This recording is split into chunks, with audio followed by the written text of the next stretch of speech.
níṣẹ́ ni ọ̀rọ̀ tí gómìnà ìpínlẹ̀ Ọ̀ṣun ọlọ́lá jùlọ Adémọ́lá Nurudeen Jackson Adémọ́lá Adélékè ẹni tí àwọn èèyàn túmọ̀ sí ìmọ́lẹ̀, níṣẹ́ ni ọ̀rọ̀ tí bàbá náà tó nǹkan máa sọ iná mà ti fẹ́ sọ di nǹkan ńlá tó sì ti ń sọ di àríyànjiyàn gidi. ìyẹn ọ̀rọ̀ tí gómìnà Adémọ́lá Adélékè tó sọ nípa olórí oko orílẹ̀-èdè yìí ààrẹ Bọ́lá Ahmed Tinubu, tó sì jẹ́ pé níṣẹ́ ni ọ̀rọ̀ ọ̀hún nínú àwọn kan ni wọ́n sọ di nǹkan gbà mọ́ra wọn lọ́wọ́ bí ẹni gba igbó ọtí lórí ẹ̀rọ ayélujára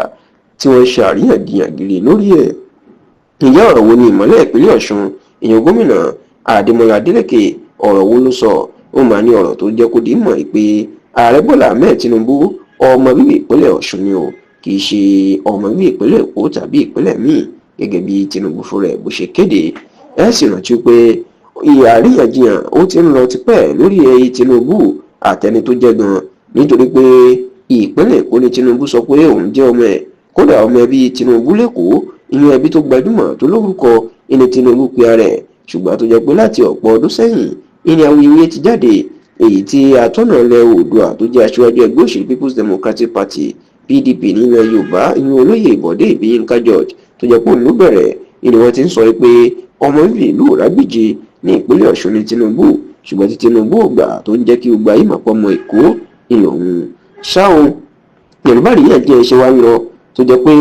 àwọn olóṣèlú alátakò wọn ti fi ọ̀rọ̀ náà yọ Tinubu wípé ilé ti fi irú ẹ̀dá tó hàn nítorí pé bí ẹ̀dá bá ń parọ́ tí ò lè sọ ibi tó ti bí tó wá ń fọwọ́ sí júwe ìlú ẹ̀, wọn léyìí ó fi hàn gidi pé nǹkan tí ò dáa kò lórúkọ méjì kò dáa ló ń jẹ́. ṣáò látìgbà tó ti ń sọ̀rọ̀ yìí tó ti máa ń fà láàrin ara wọn, Tinubu fún ẹ̀ kò fìgbà kan sọ pé ọmọ Ìrágbìjí tàbí gba ìpínlẹ̀ Ọ̀ṣun ní ìpínlẹ̀ Èkó ló ń sọ ló ń pinnu ẹ̀. ṣùgbọ́n nínú ọ̀sẹ̀ tá a wà yìí òun ni gómìnà Adémọ́lá Adélékè òun náà tẹ ìmọ́lẹ̀ sọ̀rọ̀ yìí lásìkò tí ẹni tó jẹ́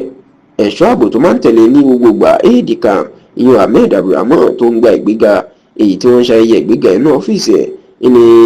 Adélékè máa tú àṣírí olọmọ ìpínlẹ̀ Ọ̀ṣun ní Tinubu. bẹ́ẹ̀ ló jẹ́ kó dì í mọ̀ wípé òun bẹ àwọn agbófinró láti dáàbòbò ìpínlẹ̀ Ọ̀ṣun nítorí pé wàhálà ò gbọdọ̀ ṣẹlẹ̀ níbẹ̀. oníṣẹ́ mọ̀ pé ìpínlẹ̀ ààrẹ òun ní ìpínlẹ̀ yìí. nínú ètò ìgbéga tí wọ́n ṣe fún ẹ̀ṣọ́ ààbò tó máa ń wà pẹ̀lú Adélékè ní gbogbo àyàn Ahmed Abdulrahman iná làwọn èèyàn bíi kọmíṣánná ọlọ́pàá ìpínlẹ̀ Ọ̀ṣun Ibrahim Gothan ìlú náà ti wà mẹ́ẹ̀, ẹni tó tún jẹ́ olórí àwọn ẹ̀ṣọ́ ààbò civil defence ní ìpínlẹ̀ Ọ̀ṣun Ìgbàláwọlé Ṣótìyọ̀ òun náà wà níbẹ̀. bẹ́ẹ̀ ni ẹni tó tún jẹ́ ọ̀gá àwọn ẹ̀ṣọ́ ààbò tó ń rí sí ààbò ojú pópó FRSC Ìyànlẹ́yẹ Adégbóyèga òun náà wà níbẹ̀ pẹ̀lú àwọn ọ̀gá ètò ààbò míì. ṣáà látìgbà tádélékè ti sọ̀rọ̀ yìí ìní ariwo mà ti bẹ̀rẹ̀ tí àwọn èèyàn tí wọ́n bẹ̀rẹ̀ àríyànjiyàn láàrin ara wọn débi wípé níṣẹ́ làwọn kan sọ pé kí ni Tinubu inú ń parọ́ ìpínlẹ̀ sí tó ń sọ pé ọmọ Èkó lòun, bẹ́ẹ̀ làwọn alátìlẹyìn Tinubu ń sọ pé kò sí nǹkan tó burú níbẹ̀ nínú tí Tinubu ṣe nítorí pé ìpínlẹ̀ Èkó náà ìní ó ti dàgbà tí kò sí tó burú láti máa pè rẹ̀ ní ọmọ ìpínlẹ̀ Èkó.